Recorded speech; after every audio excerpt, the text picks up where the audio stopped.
Hello दोस्तों, स्वागत है आपका हमारे चैनल गजब फैक्ट्स में। तो चलिए चलते हैं फैक्ट्स की दुनिया में। किन्नरों की दुनिया के बारे में आम आदमी कम ही जानते हैं। उनका रहन सहन, रस्मों रिवाज और प्रथाओं पर हमेशा से ही रहस्य बना रहता है। किन्नर समाज को तिरस्कार भरी नजरों से देखा जाता है, इसलिए लोग इनके बारे में बात करना तक पसंद नहीं करते। लेकिन उनसे जुड़े कई ऐसे फैक्ट्स भी हैं जो बेहद रोचक हैं। दरअसल तमिलनाडु के कूवागम गांव में हर साल ट्रांसजेंडर फेस्टिवल मनाया जाता है। कूवागम उत्सव को कुठंडावर अरावन मेला भी कहा जाता है। इस कूवागम गांव को किन्नरों का तीर्थ स्थल माना जाता है। यहाँ किन्नरों से जुड़े कई इवेंट्स होते हैं। इस महापर्व में किन्नर हर रात को अर्जुन के पुत्र अरावन की पूजा करने के लिए मंदिर जाते हैं। महाकाव्य महाभारत से भगवान अरावन इस त्योहार के मूल तत्वों में से एक हैं। इस त्योहार की उत्पत्ति, इतिहास और पौराणिक महत्व महाभारत के समय से जुड़ा हुआ है। पांडवों को कुरुक्षेत्र युद्ध जीतने के लिए देवी काली को अपने प्राणों की आहुति देने की आवश्यकता थी। इस समय पांडव अर्जुन और नागा राजकुमारी उलूपी के पुत्र भगवान अरावन ने युद्ध में उनकी जीत के लिए अपने प्राणों की आहुति देने की पेशकश की।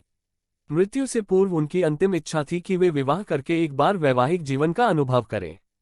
चूंकि कोई भी महिला उस पुरुष से शादी करने के लिए सहमत नहीं होगी जिसे अगले दिन मरना था, तो इस स्थिति में भगवान कृष्ण ने मोहिनी नाम की एक महिला का रूप धारण किया था और इस प्रकार अरावन और मोहिनी का रात में विवाह संपन्न हुआ और अगले दिन अरावन ने प्राण त्याग दिए। कूवागम त्योहार इस पौराणिक घटना को याद करता है और इस तरह विभिन्न ट्रांसजेंडर महिलाओं के मिलन का जश्न मनाता है, जिन्हें अरावनी भी कहा जाता है। ये त्योहार 18 दिन तक चलता है।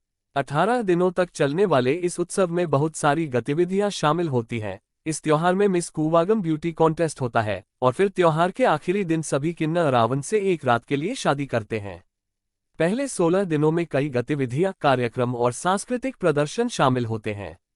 कुछ उदाहरणों में एनजीओ द्वारा जागरूकता स्किट, गायन, नृत्य शामिल होता है। 17वां दिन सबसे खास होता है। इस दिन विभिन्न ट्रांसजेंडर महिलाएं दुल्हन या मोहिनी के रूप में तैयार होती हैं। चमकीले रंग की साड़ी, रंगीन चूड़ियां और आभूषण पहनती हैं। वे देवता अरावन से शादी करने के लिए कूटवंदर मंदिर जाते हैं। परंपरा के अनुसार शादी के दिन सभी किन्नर अर्जुन के बेटे अरावन के नाम का मंगलसूत्र धारण करते हैं और सभी नई नवेली दुल्हन की तरह तैयार होते हैं। सजने संवरने के बाद दिन में जमकर नाच गाना होता है और त्योहार का लुत्फ उठाते हैं। दुल्हन बनने के अगले दिन ये किन्नर खुद को विधवा कर लेते हैं और फिर मातम का सिलसिला शुरू होता है।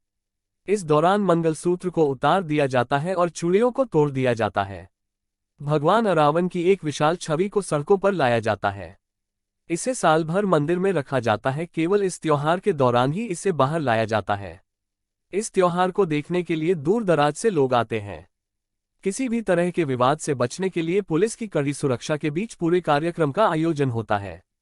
ये वास्तव में एक अनूठा त्योहार है जो भारत की विविधता और संस्कृति को एक सुंदर नाटकीय तरीके से सामने लाता है।